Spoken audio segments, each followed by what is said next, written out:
Let's see this question. An automobile engine develops 100 kilowatt power, है ना, rotating and speed of कितना 1800 resolution पर minute, what the torque it is delivered. अच्छा ठीक है, तो ये कह रहे हैं कि कितना टॉर्क डिलीवर करेगा, तो कौन सा टॉर्क, रोटेशनल टॉर्क। तो रोटेशनल टॉर्क का फॉर्मूला क्या होता है ना, रोटेशनल टॉर्क का फॉर्मूला जो होता है अपना, सॉरी, रोटेशनल पावर का जो फॉर्मूला होता है वो कितना होता है, tau into omega. Rotational power का फॉर्मूला जो होता है वो कितना होता है, टाउ इंटू ओमेगा। ओके ठीक है, तो रोटेशनल पावर का जो फॉर्मूला होता है वो कितना होता है, टाउ इंटू ओमेगा। चलिए ठीक है, देख लेते हैं। ये होता है टाउ इंटू ओमेगा। अपने से टाउ पूछा गया है और यहाँ किस में बदलाव, किस में करना है, ओमेगा में करना है। अपने को ओमेगा जो है वो दिया गया है 1800 रेजोल्यूशन पर मिनट, कितना पर मिनट। ठीक है, अब ये पर मिनट दिया गया है तो इसको 60 से डिवाइड कर देंगे तो क्या हो जाएगा, पर सेकंड हो जाएगा, यानी कि 1 मिनट इज इक्वल्स टू कितना हो गया, 60 सेकेंड, है ना। तो यहाँ पे कितने 60 से डिवाइड कर देंगे तो ये कितना बन जाएगा, 1800 डिवाइड बाई 60, तो ये कितना हो जाएगा 30, ठीक है, रेजोल्यूशन पर सेकंड। अब रेजोल्यूशन पर सेकंड, ठीक है ना, ये ओमेगा नहीं, ये एंगल दिया गया है, एंगल, ये जो एंगल दिया गया है ना, कि इतना एंगल रेजोल्यूशन पर मिनट, है ना, यानी कि ये एंगल पर सेकंड की वैल्यू इतनी दी गई है। अब इसको ओमेगा में कन्वर्ट करने के लिए मतलब कि एक रेजोल्यूशन में, वो एक रेजोल्यूशन में कितना, 2 पाई, 2 पाई एंगल सब्सटेंड करता है।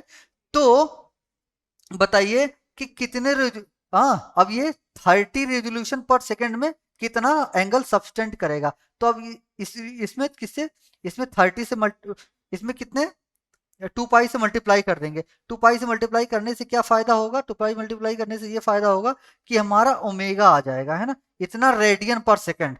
ये कितना, इतना एक रेजोल्यूशन में 2 पाई रेडियन, तो 30 रेजोल्यूशन में कितना, 2 पाई इंटू 30, यानी कि 2 पाई इंटू 30 क्या, रेडियन पर सेकंड। अब ये अपना क्या है, एसआई यूनिट में आ गया, रेडियन पर सेकंड में, या इसे किससे कह सकते हैं, 60 पाई रेडियन पर सेकंड। और हम जानते हैं कि P इजिकल्स टू क्या होता है, यहाँ पे फिर आ जाएंगे क्वेश्चन नंबर 1 में। तो हमको पावर दिया गया है कितना, 100 किलोवाट, और हम जानते हैं रोटेशनल पावर इजिकल्स टू क्या, टॉर्क इनटू एंगुलर स्पीड। तो एंगुलर स्पीड हमको पता लग गया यहाँ पे, वो तो एंगुलर एंगल दिया हुआ था कि एंगल, इतना एंगल वो घूम जाता है, इतना चक्कर घूम जाता है, तो एक चक्कर में 2 पाई, तो फिर वहां से अपना एंगुलर स्पीड आ गया।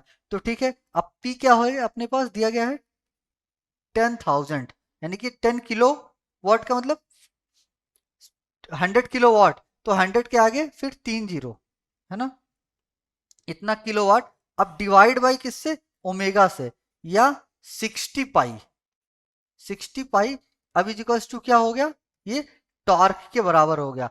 अब यहां से जो टॉर्क आता है ये, ठीक है, इसको डिवाइड करेंगे, और यहाँ इजिकल्स टू क्या, कि 10 टू द पावर 4 बचता है। अब 10 to the power 4 by 6 into 3.14, इसको जब आप डिवाइड करेंगे तो आपको मिलेगा 530.7, 530.7, या अप्रोक्सीमेटली कितना लिख सकते हैं इसको, 531 न्यूटन मीटर।